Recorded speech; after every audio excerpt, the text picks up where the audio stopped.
एक दिन बबली कबूतरी लूसी को लेकर शॉपिंग करने जा रही थी। वो एक चिड़िया से टकरा जाती है। देख के नहीं चल सकती क्या? मुझे कितनी जोर से चोट लग गई। अरे बबली तू? हाँ, मैं यहाँ एक बड़े से घर में रहती हूँ। और तू बता, तू कहाँ रहती है? मैं तो यहाँ एक छोटी सी दुकान में काम करती हूँ और किराए के घर में रहती हूँ। इतने दिनों बाद मिली है और आज भी तू गरीब है। और मुझे देख, मैं कहाँ से कहाँ पहुँच गई। मेरी शादी एक बहुत बड़े अमीर कबूतर से हुई है। इससे मिल, ये मेरी बेटी है और इसने जो हेयर कटिंग कराई है वो पता है कितने की है? 10,000 की है। ये तो बहुत अच्छी बात है। मैं तेरे लिए बहुत खुश हूँ। तुम गरीब पक्षी खुश होने के सिवा और क्या कर सकते हो? खुद का तो कोई वजूद नहीं है। चल मैं अब चलती हूँ, मुझे काम पर जाने में देर हो रही है।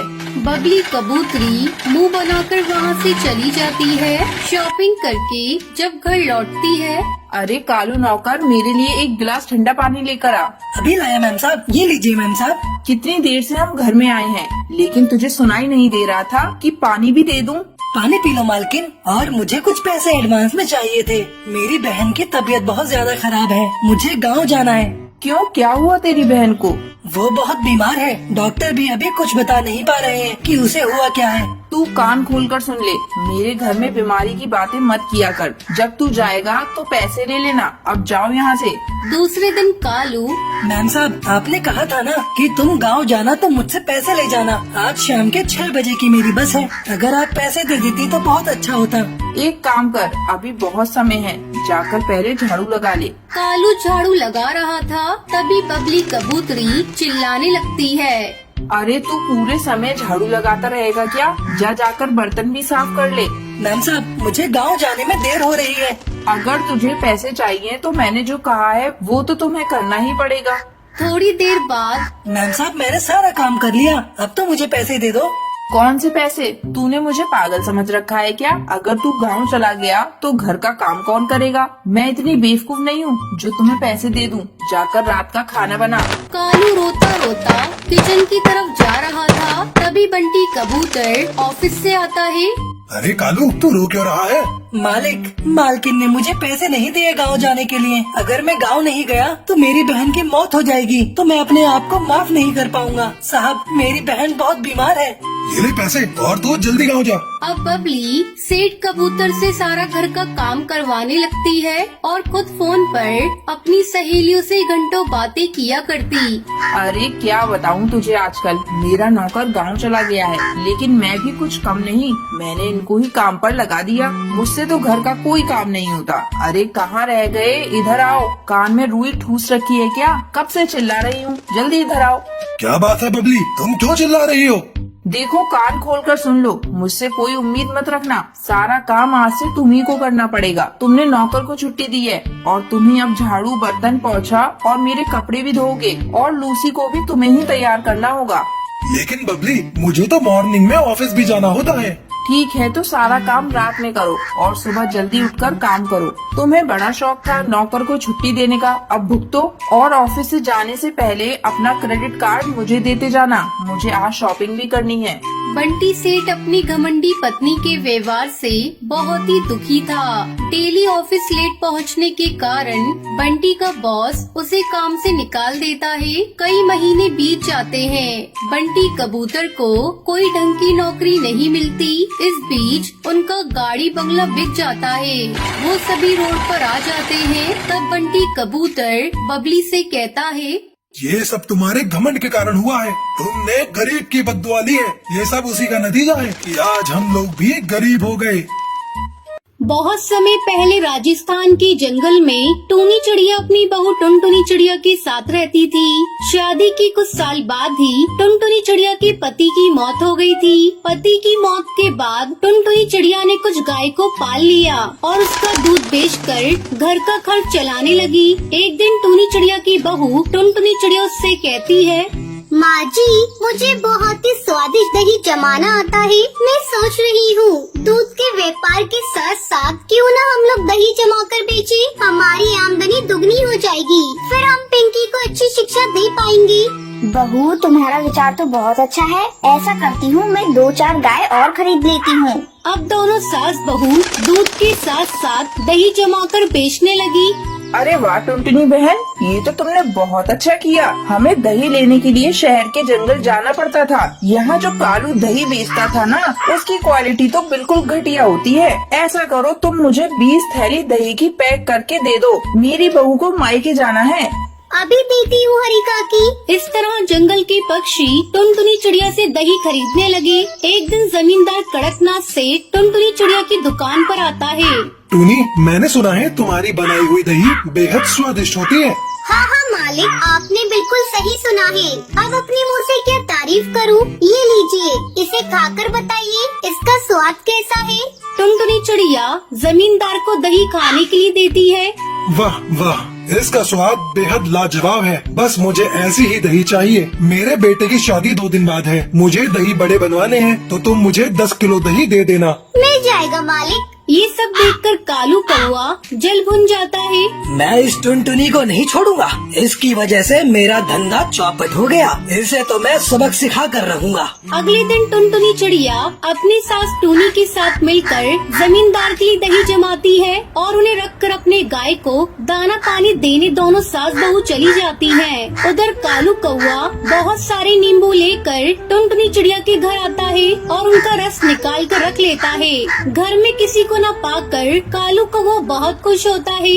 अब देखता हूँ ये टुनटुनी चिड़िया जमींदार को कैसे दही देती है। जब ये कड़वे दही बड़े जमींदार के मेहमान खाएंगे तो थू थू करने लगेंगे। फिर जमींदार इन दोनों सास बहू को मौत के घाट उतार देगा और मेरा रास्ता भी साफ हो जाएगा। इस तरह कालू कौआ साथ में लाए हुए नींबू के रस को सारे दही में मिला देता है और चुपचाप वहाँ से चला जाता है। थोड़ी देर बाद दोनों सास बहू गाय को दाना पानी देकर घर वापस लौटती है। माँ जी अब जल्दी चलिए, हम लोग कड़कनाथ के यहाँ ये सारे दही के पैकेट पहुँचा देते हैं। तभी पिंकी चिड़िया स्कूल से घर वापस आ जाती है। माँ मुझे ये दही दो ना, मुझे भी दही खाना है। नहीं बेटा, ये दही जमींदार के यहाँ देने हैं। बहू जब पिंकी को दही खाने का मन है तो उसे एक पैकेट दही का दे दे। टुनटुनी चिड़िया पिंकी को एक पैकेट दही दे देती है। जैसे ही पिंकी दही खाती है, माँ ये दही तो बहुत कड़वा है। फिर टुनटुनी चिड़िया दही को टेस्ट करती है। अथु, हाँ माँ जी, ये दही तो सचमुच में कड़वा है। अब हम लोग क्या करेंगे? टुनटुनी चिड़िया भगवान का नाम लेकर दही के पैकेट को आंगन की मिट्टी में दबा देती है। हे भगवान, अब हमारी इज्जत आपके हाथों में है। किसी तरह जमींदार कड़कनाथ के कहर से हम लोगों को बचा लेना। अगले दिन टुनटुनी चिड़िया अपने आंगन में जाती है और बहुत सारे दही के पैकेट पेड़ पर लटके हुए देखकर हैरान हो जाती है। भगवान, आपने मेरी लाज रख ली। माँ जी जल्दी आइए, ये देखिए आंगन में चारों तरफ दही के पैकेट उगे हुए हैं। टूनी चिड़िया भी दही के पैकेट पेड़ पर लटकते हुए देखकर हैरान रह जाती है। फिर जल्दी जल्दी दोनों सास बहू दही के पैकेट को तोड़ती हैं और जमींदार के घर पहुंचा देती हैं। उस दिन के बाद से टुनटुनी चिड़िया उस पेड़ पर लटके दही के पैकेट को भी अपनी दुकान पर बेचने लगती है। सभी उस दही को खाकर तारीफ करते हैं। इस तरह टुनटुनी चिड़िया अपने परिवार के साथ खुशी खुशी रहने लगती है।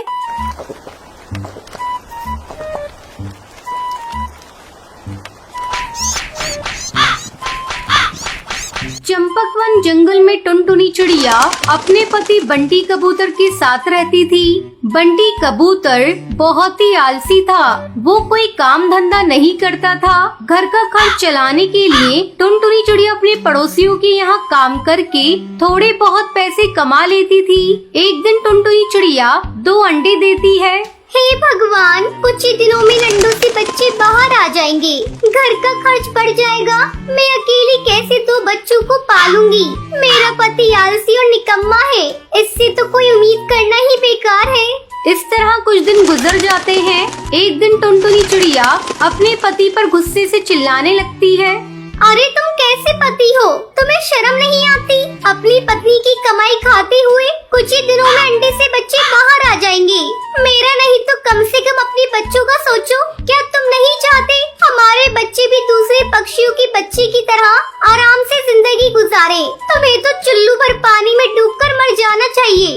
कमबख्त, तू मुझे चैन से सोने भी नहीं देती, जब देखो तब चिक चिक करती रहती है। जा, मैं नहीं कर रहा तेरे बच्चों की देखभाल। मैंने नहीं कहा था तुझे बच्चे पैदा करने को, तूने पैदा किए हैं, अब तू ही इन्हें पाल। अब मैं तेरे साथ एक पल भी नहीं रहूंगा, मैं ये घर छोड़कर जा रहा हूँ। बंटी कबूतर हमेशा के लिए घर छोड़कर चला जाता है और टुनटुनी चिड़िया उसे देखती रह जाती है। अच्छा हुआ खुद ही घर छोड़कर चला गया, घर में रहकर भी इससे कोई मदद नहीं होने वाली थी। थोड़े दिन बाद ही अंडे से बच्चे भी बाहर आ जाते हैं। टुनटुनी चिड़िया अपने बेटे का नाम गोलू चिड़ा और बेटी का नाम लूसी कबूतरी रखती है। मैं अपने बच्चों को वो सभी खुशियाँ दूंगी जिसके मेरे बच्चे हकदार हैं। क्या हुआ अगर इनका बाप नहीं है, मैं माँ और बाप दोनों का प्यार दूंगी। इस तरह 2 महीने गुजर जाते हैं। बच्चे थोड़े बड़े हो जाते हैं। बारिश का मौसम भी शुरू हो जाता है। कई दिनों तक लगातार बारिश होती रहती है। क्या करूं? ये बारिश तो कहर बनकर बरस रही है, रुकने का नाम ही नहीं ले रही है। बारिश के कारण काम पर भी नहीं गई और घर का भी सारा राशन खत्म हो गया है। मैं तो भूखी रह लूंगी, लेकिन बच्चों को भूखा कैसे रखूं? तभी उसके पास लूसी कबूतरी आती है। क्या कर रही हो माँ? मुझे भूख लगी है, जल्दी से मुझे भोजन दो। तो रुक लूसी कबूतरी, थोड़ी देर बाद मैं पड़ोस वाली सुंदरी कौवी के यहाँ से भोजन मांग कर लाती हूँ। तब तक तू थोड़ा पानी पी ले। नहीं माँ, मुझे पानी नहीं पीना। 2 दिनों से तुम हम लोगों को केवल पानी ही पीने के लिए दे रही हो। मैं मजबूर हूँ बेटा, इतनी बारिश में मैं बाहर जाऊँ भी तो कैसे? तभी गोलू चिड़ा जोर से रोने लगता है। किसी तरह टुनटुनी चिड़िया उस बारिश में अपने घोंसले से बाहर निकलती है। तू अपने भाई की देखभाल करना, मैं अभी भोजन का इंतजाम करके आती हूँ। टुनटुनी चिड़िया पास वाली सुंदरी कौवी के घर जाती है। सुंदरी कौवी, अरे सुंदरी कौवी, जल्दी बाहर आओ, मेरी मदद करो, मुझे थोड़ा अनाज दे दो, मेरे बच्चे भूख से तड़प रहे हैं। इतनी बारिश में मैं तुम्हारी कोई मदद नहीं कर सकती टुनटुनी चिड़िया, तुम यहाँ से चली जाओ। फिर टुनटुनी चिड़िया अपनी सहेली टूनी चिड़िया के घर जाती है। उसकी सहेली बहुत ही अमीर घर की थी। टूनी बहन, मेरे बच्चे 2 दिनों से भूखे हैं, दिन भर पानी पीकर रहते हैं, तुम मेरी मदद करो, मुझे कुछ अनाज दे दो जिससे मैं अपने बच्चों का पेट भर सकूं। ये लो टुनटुनी चिड़िया, 1 बोरी अनाज, इससे तुम्हारा कुछ दिनों तक काम चल जाएगा। अब जल्दी अपने घर जाओ और जाकर अपने बच्चों को भोजन कराओ। तुम्हारा बहुत बहुत धन्यवाद टूई बहन, तुमने सच्ची सहेली होने का फर्ज अदा किया है। टुनटुनी चिड़िया जल्दी जल्दी अनाज लेकर अपने घर आती है और दोनों बच्चों को खाने के लिए अनाज देती है। दोनों बच्चे भरपेट भोजन करके सो जाते हैं। कुछ दिनों बाद बारिश रुक जाती है और टुनटुनी चिड़िया फिर से अपने काम पर जाने लगती है। फिर टुनटुनी चिड़िया खुशी खुशी अपने बच्चों के साथ रहने लगती